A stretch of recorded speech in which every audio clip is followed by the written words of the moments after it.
Mbote na bino nyonso bato bozwi lisusu libaku ya kolanda émission oyo Kinshasa ya lelo pe ya lobi. Émission oyo ya katango nyonso pona ko informer bino en temps réel. Yango tala tina mokolo ya lelo na yambeli bino penza wa benga mwana mboka wa benga mina kombo ya honorable Daniel Safu. Mbote honorable. Mbote mama. Boni nzoto. Nzoto madame, ndenge moni yango. Honorable disparition makasi boye. Qu'est-ce qu'il y a? Homme d'État. Tu es un homme d'État. Je détiens les secrets d'État. Un politicien avisé, aguerri. Oui, il y a Mamboka, TV, à Olobani. Mais c'est déjà dans ma cambo, ce que l'on bien est Mboka. Très bien.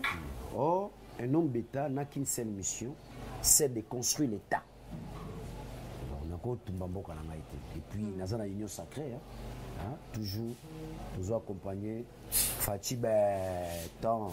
Mais vous avez une union sacrée, 100 jours déjà à gouvernement union sacrée. Dans mon coup, c'est honorable bilan selon les Andengeni.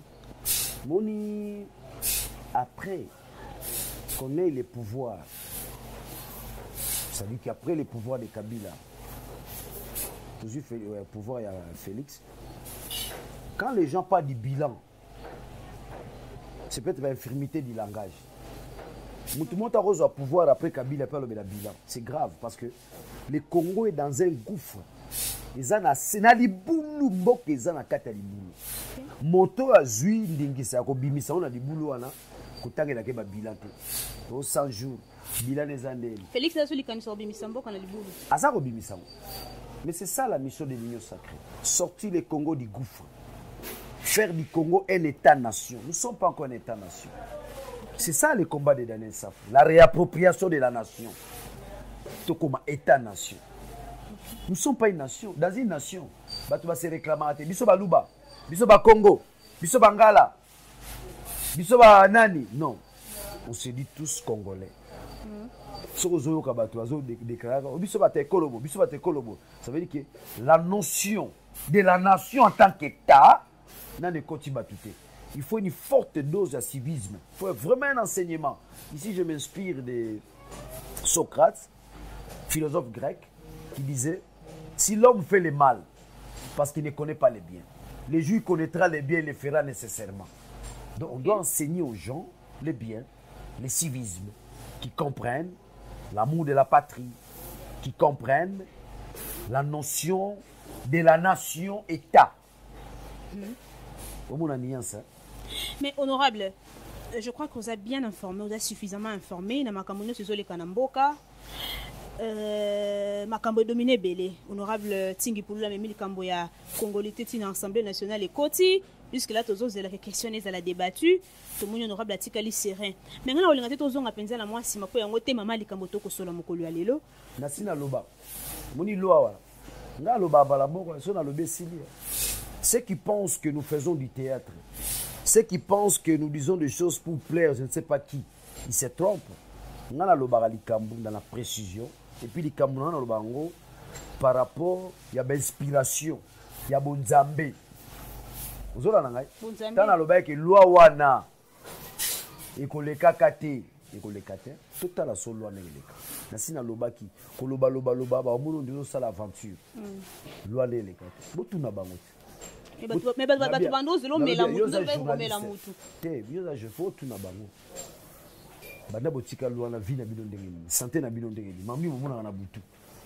Mais c'est loi na eleka la ngote. Loi des anango aventure.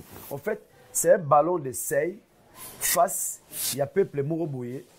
Bazo définir kaza mayele pendate. OK. Vous comprenez? C'est un problème d'intelligence. Moni loi c'est un problème d'intelligence. C'est une loi qui énerve la constitution. C'est une loi qui entre en contradiction avec la constitution. So ina batamayele, ba inga ba kumbela ngobote. Je regrette bandeko langa diaspora, bolongwa ki sasa bokenda poto. Nazo recommander bino botanga. Botanga classe. C'est la recommandation de Mafumukimbangu. Fumukimbangu nous recommande totanga classe poto za la mesure de diriger mboka na biso. OK. Par rapport à Mundele Nenga colonisa Kibiso, que nous soyons à mesure d'engager le Congo dans sa destinée. Yo engagé le Congo dans sa destinée au Tangate. De bandeko langa poto botanga, on a zomona bino na mambozo sala, vous nous décevez. Je salue mon frère Bouketu premier, yo au moins. Hein? Il n'a pas de décevoir, yote. Voilà moi la bangunza. Bouketu. Moi la bangunza. Monta bakanga qui est katoke kana nkamba to leli wala bimate. Il est couvert sur le plan spirituel ésotérique. Babi simbi. Babate la herbe. Bouketu premier mène un combat bien que moi ba biloka mike mais dans l'idéal il mobilise l'opinion tant nationale qu'internationale na niveau naé. Mais surtout encadrer le sous bien, il pourra faire un bon mobilisateur. Donc ça demande nécessairement un encadrement. Mais na nenga ya bonzambe azal déjà encadrement. Pour toucher. Honorable na sepela kanayo franchement pour za ramuta vérité. Ya ko sakanate. En tout cas so na mboka na biso na otanga bato balobaka solo. Oza pena parmi. Et puis boza mingité. Alors na ko sepela pela sur question o la biso vérité. Oui, le concept moko ne touche pas à mon cardinal. En fait, c'est à la fois un concept, aussi un paradigme. Ça, il faut préciser, maman. Na tondi oboton de tunika motuna mayele. Na koma ko kama wana bande kona ba journaliste. Baseni. Mosala foza na boanya na mayele. Oh, tunika motuna mayele. OK. C'est à la fois un concept, c'est aussi un paradigme. Il est concept parce que tu lancé yango. Ne touche pas à mon cardinal. Ambongo. Ya mubambe. Kosimba été. Ça devient paradigme lorsque ça devient l'affaire de l'opinion nationale et internationale. Okay. Maman moi benga na azana Vatican. C'est une religieuse à Kala. Il n'est pas s'adhérer, ne touche pas mon cardinal. Okay. Alors, concept là to bimisa parce que to mona mutaro le na TV no finga mbongo. Mama ngana na zongi sate so mtafinga ngaya. Ba finga nge belé, ça me fait du bien. So ba tiko finga nga na mona on dirait leadership on dirait za souté. Finga nge belé na kiparati. Et ça la coupe bien. Makasi, bien makasi. Bien makasi. Né d'une famille pauvre, orphelin, self-man à mitongi, nazo continue ko mitonga. Moni ngani naza keba iso na ne silitaire. Bino boluka na mona ba wele oh candidat président ah nini Daniel Saf n'a pas encore dit son dernier mot. Daniel Saf n'a pas encore dit son dernier mot. Lui on a député. Donc ngape naza ba ambition lobi na ko m'appeler président Boko. Oh ah maman. Ce qui va me souba na ofana na banzeta sa banzete ba kumisaka batu non ngazo pesa bato exemple jeune mitonga okomi mutu. Nazo ko mitonga self man.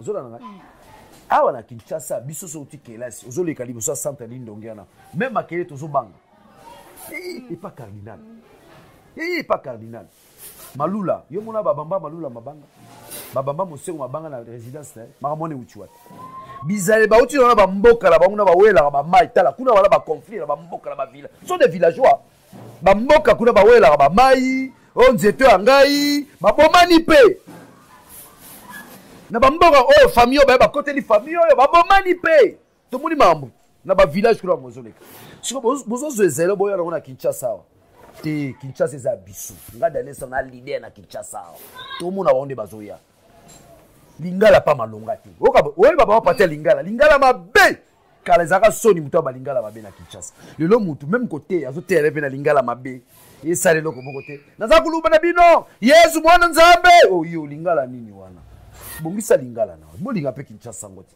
tango boye Kinshasa olakisa bolingo te tango ye mboka okoyokola munoka mboka na tolobi yango pe bien bino bolo balingala salité baba banga bino je me suis dit nga za leader na Kinshasa soki nga Daniel Saf na komo banga bongo balaninga na se baosani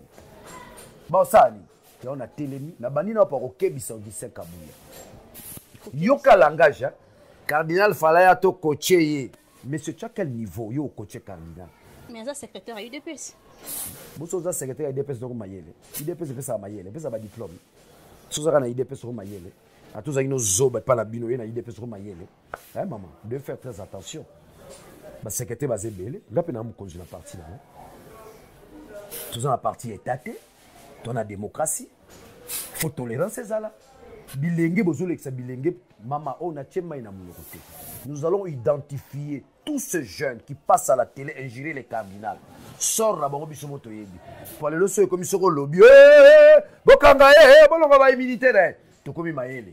bayuma bafongoli misu ne bande batano banga IDPS abo zela mama ana Kinshasa komaki oh bata IDPS ba côté là tout muna bango bayo buka bandaka bato bazo sala loko moko te nga baleka liboso na po nga bisimbi bazalaka na bomba ngo nakata lupango baza o mama o mula o nakata lupango yo mo zo respirer air ni na lupango o sentir ça ya lupango mo normal te c'est une parcelle ésotérique et mystique o tala lupango tout muna ba frère za lupango na ngate yo mona eza lupango bongo yeka mama kocho no sala tsanga tsango bime bembeti ya lupango sala note ya osala tenga sala ba jeter mama mona Kinshasa mutako intimider biso azate awa na Kinshasa biso pe tozo intimider mutu te mais soki bino bomi baba na ko intimider ba ya ona sengi bango boya lisusu mais nini moni mabeka sina kati ba langage ya Augustin Kabuya non tout ça l'émission Augustin Kabuya je pèse plus que lui je suis plus puissant que lui nous a député lui tu connais l'élection ya Chouaki tout ça l'émission à divinité tout ça l'émission à Congo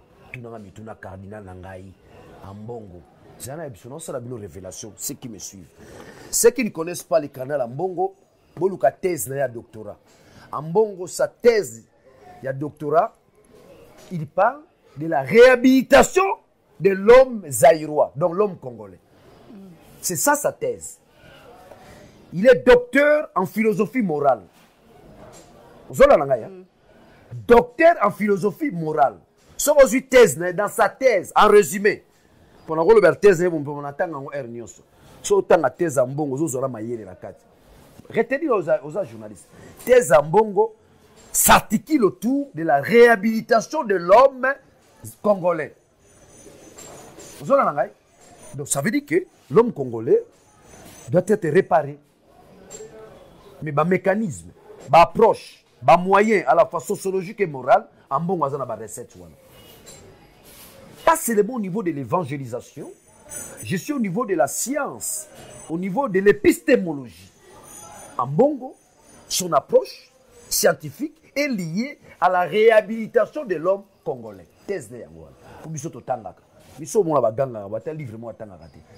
Parce que si tu lis pas des ouvrages, mutuna yo, hein, beaucoup eza lokola ozomela mayo ko lia. Alors soko tangaka beaucoup te, on salaka ba déclaration par oh Mbongo. Fala ya wato coacher au coach boni.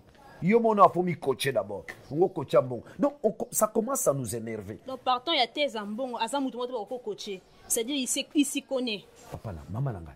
Docteur à thèse. Il s'y connaît, il a coaché. Il enseigne la morale. La morale dans sa dimension philosophique. Vous avez vu? Si vous avez vu, vous avez vu l'ecclésia. Vous avez vu dans le collège. Si vous avez vu tata na yo, tu vois ce que ça fait? Un van pierre à la télévision, à la solo, ce qui pasteur nani, au fin à Mbongo. Toko identifier bino sikoyo. Soki bino bozo côté la rabato, boyo babanga mabanga pa bato. Biso za bana Kinshasa. Nous savons comment on va s'organiser. La stratégie par définition, on la dévoile pas. Mais na sengi bango, so bazaba mibali, bakata bango ngenga, bakende c'est pas cardinal. Bakende lisusu. Bakende. Na sengi bango, so bakata bango ngenga, bakende pas cardinal. Bakende c'est pas cardinal, babambi su babanga bado finga Mbongo. Mama. Toko jika mukona biso nyonso. Kata na ndambo makila bichopo misuli banda monima mukua likole bimi baki ne c'est pas cardinal. Donc j'en appelle aux autorités du pays bazo ba disposition ya ko protéger résidence à cardinal na biso bazo ba disposition. Ici je m'adresse à Kasongo yekutu nenga za nazo bengisa nazo inviter na ko bengisa na commission de défense et sécurité. Tozozela et puis esilité soki bakangi bato wana te balakisi biso bato wana la télévision. Non, sera c'est comme ça. Est-ce que cardinal Kambo plutôt cardinal Mbongo il faut qu'il ait pour porter plainte compte tenu ba propos nyo soin. Italie était nani wana Mbongo azali likolo ana attend kita na sete. Pona ba zoba pambalo. Ce sont des villageois, des indigènes. Tout le monde a Kinshasa te. Di arrogance ani. Arrogance ya nini yo l'hôtel mayo olongwe na ndao na ba mama babota biso balimbisa biso mama boy bisaka pe bana te mwana zobi moke wa pe on a que parlement debout mwana nanga senga musala boluka musala bosala c'est ça ko no kofanda na banzete la makamba lo ba pe ya lukuta ba yebi na ko bi makamba ngote Mais Lukuta. Parlement debout. Quand ils sont là, il n'y a que des injures. Il n'y a que des injures. Parce que biso tozotala. Tala ba rond-point nyonso. Ba récupérer yango. Ba sala ba nini ba réunion au parlement debout. Parlement debout. Et sur au cœur des injures na ben injures. Non linga ba finir. Zana si sa maman là. Aujourd'hui, na boira kimbela wana lobby samedi de manière officielle, ne touche pas mon cardinal. Yo ye na ko bakisa lisusu. Moi ngumba catholique, moi ecclesia catholique esika nyonso belami. Mama, mwana elenga mwinda, scoutiste, mama légionnaire, papa Kumu, groupe K, bozala ko telema, Chempo, bozala ko telema. Bozala modo de Rouya. Ce qui va meki, nous allons aligner pas moins de 10 millions na Kinshasa awa. Tokola ki sabatuke, ba parti na bino bomona raboze belé boko sala. Ba mukie. Quand il dépêche ça mukie. Na lobi hein. Na ebisio nga na ye kolobela likamba cardinal na ngai. OK, ils ont la parenthèse. Ngapena na parti na ngai. Na la partie na ngai. Si dans un parti politique, il se pose un problème de civisme, hein?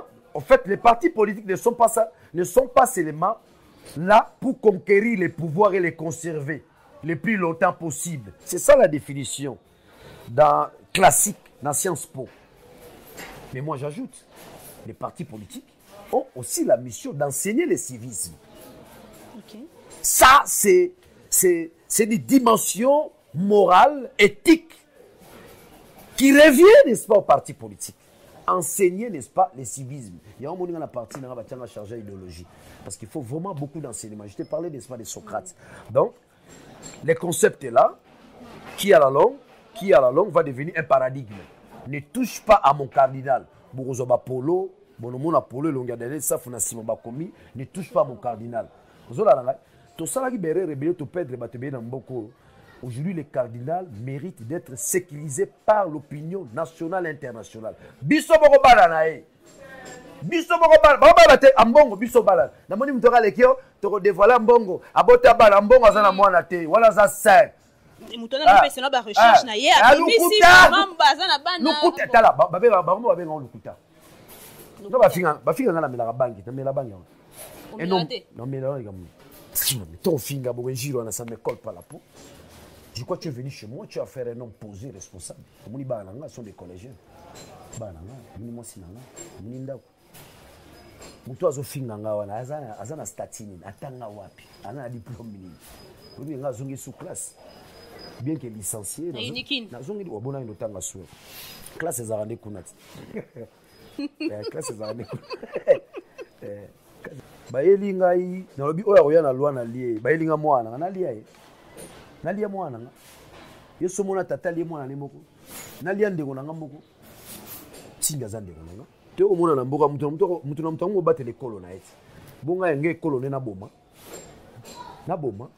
koso mutu empangyandi koso mutu empangyandi singa za ndeko na ngati na kolia polani na tike yango bomika moto te na bomi moto te nazotala lwango pe lekina nute soke lekine bomula maye osala ikoleka te lwala bele l'équipe na bwana ki député na tiki ça je vous dis soki lwani l'équipe député tiki na ba nyonso na tiki honorable to kanga maloba no hein maman est-ce que nga maloba na bomba te uta na banda bitumba tu peux contrôler mes propos je ne tergiverse pas na maloba na maloba jamais sur les amutu bazo kanela ye photo kangae ye photo salabo ye photo bomae na la qui soit paré na Belgique batu ba finga ra bata catégorie ka moroka milonga na yebi mutu azo finga yebi na leki na nga na mayele na leki pe tata na leki pe mama na so yo finga na finga na mama ele yaka to betela na yo makambo ya capacité cognitive yaka balala balé ba ini na ba 1 yo zo finga mo ba la pigeon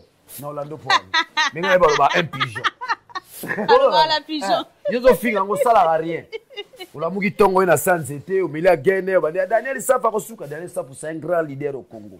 Boutique la attend. 10 ans plus tard, qui sera Daniel?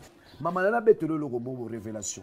Batu nyonso ba bambaka ebemba papa diangenda mabanga bakufa. Bango tout. Bakufa bango nyonso. bato nyonso babambi mabanga na résidence ya mbongo bakokufa. Bakokufa. Kingunza kya Kingunza. Kyambumba Philippe bakokufa. To bangaka banganga nzambe. To bangaka baenzambe aponi epe apesi ndingisa basala musala na ye. Nzambe azali bo nzambe ezali. Bakokufa. So bazokosa mona mo ba $10 $10 bokele bombamba ninda mo bakufa. Deuxième élément ya suka na sengi bango baya.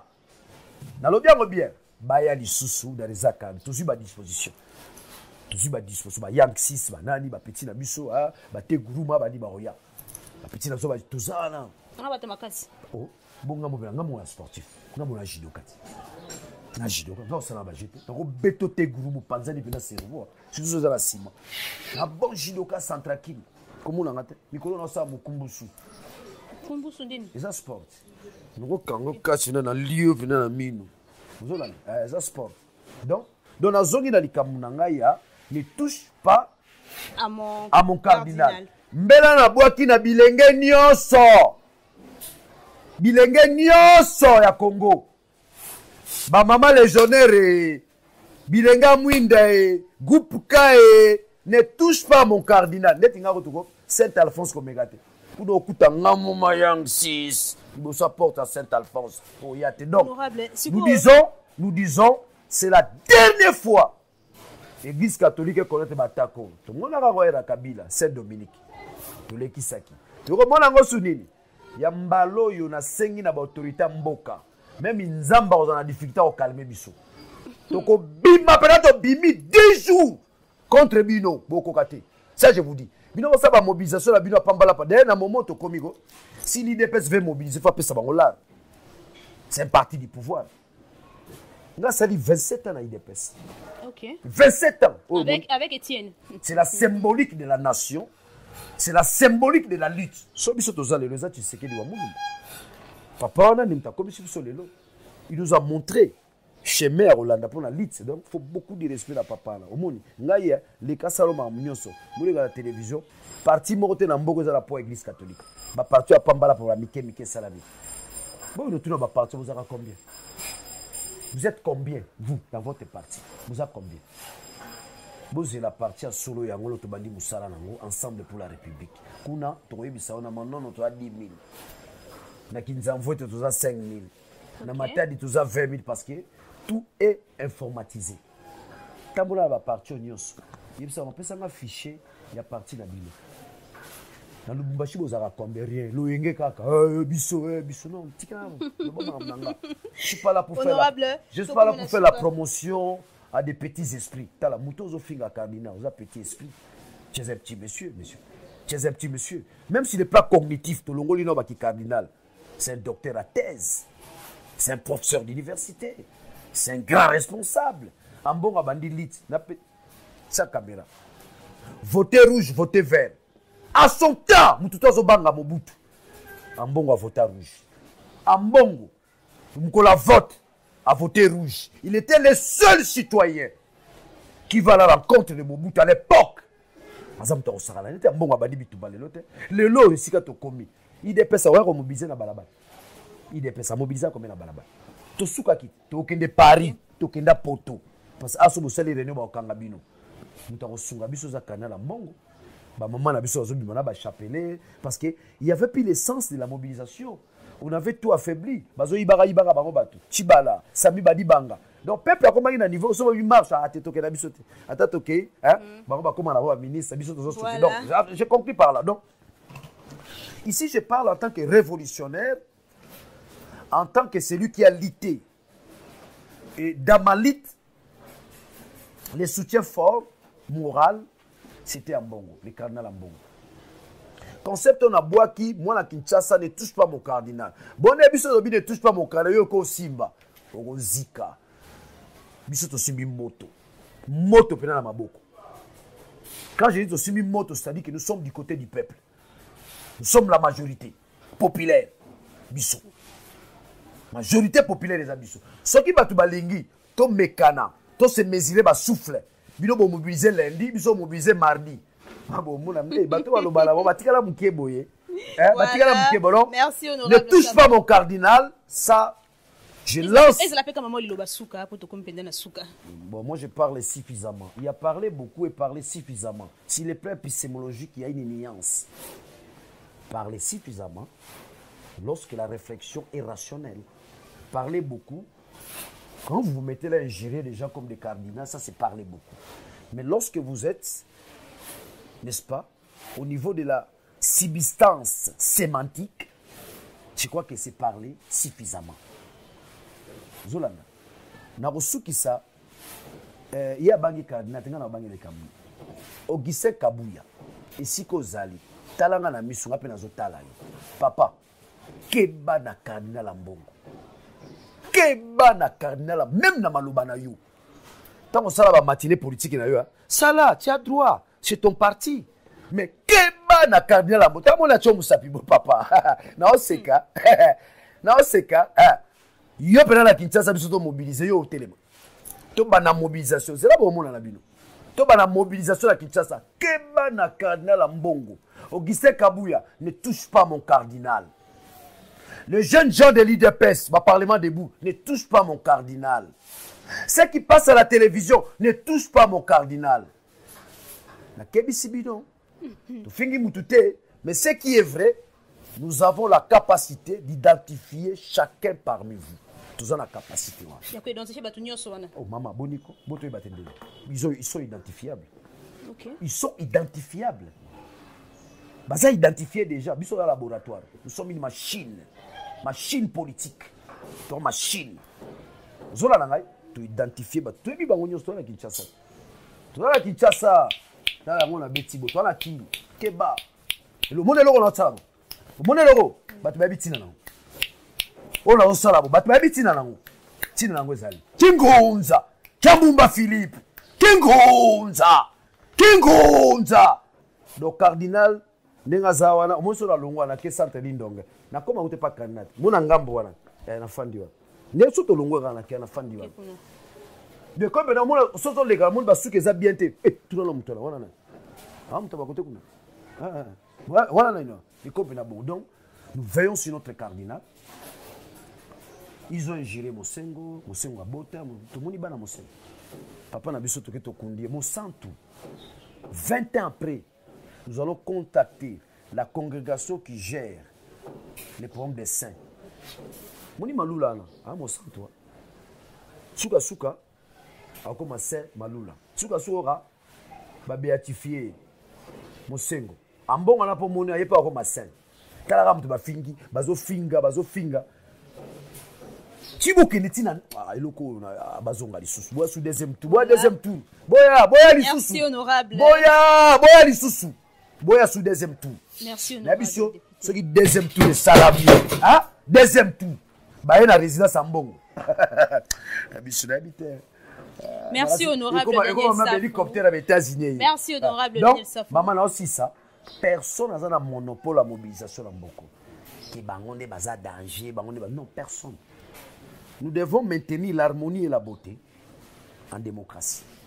Nous devons maintenir l'amour du prochain. Parce que l'autre est créé à l'image de Dieu. L'autre, c'est une valeur. Gabriel Marcel dit, je me découvre à travers l'autre. L'autre, c'est mon miroir. Ça, c'est Gabriel Marcel, philosophe français.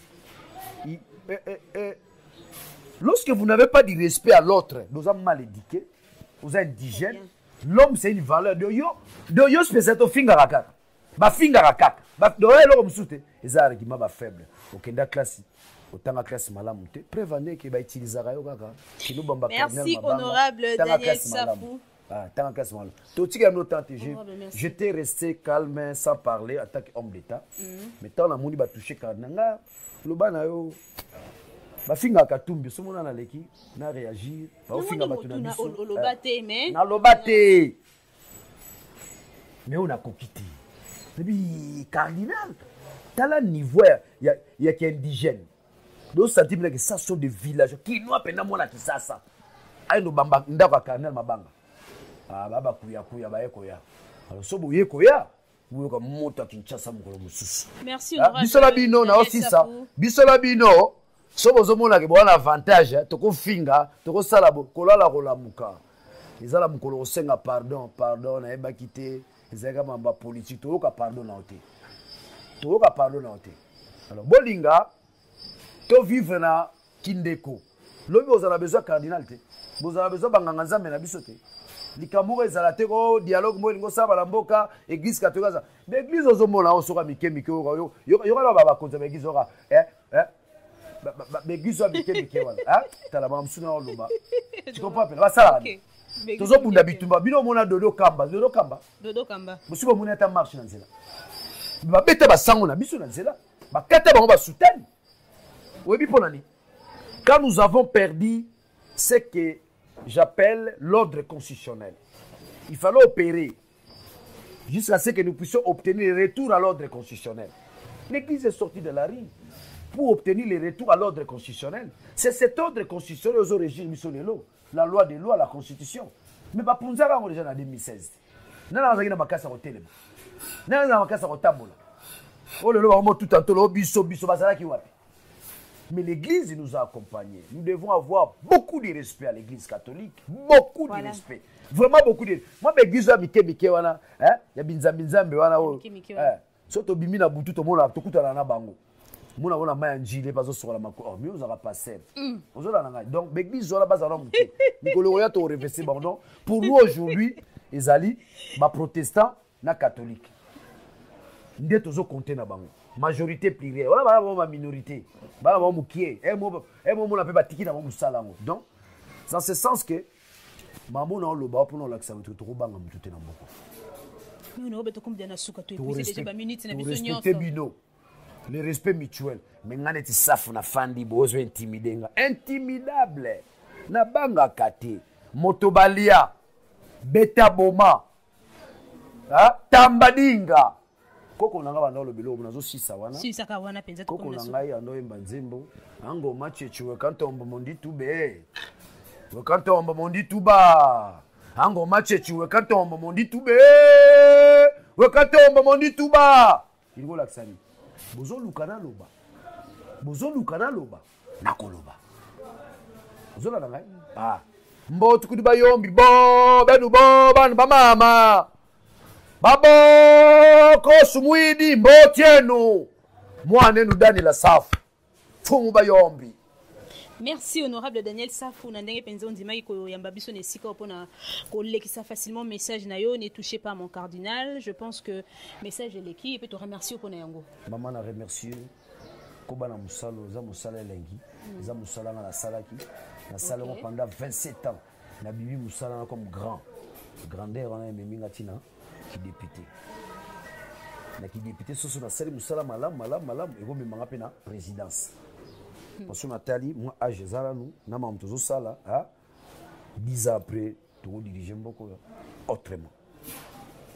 10 ans après, tu rediriges Mboka autrement. Et ça, Moya Souka, il y a Daniel Safou, azali honorable député national.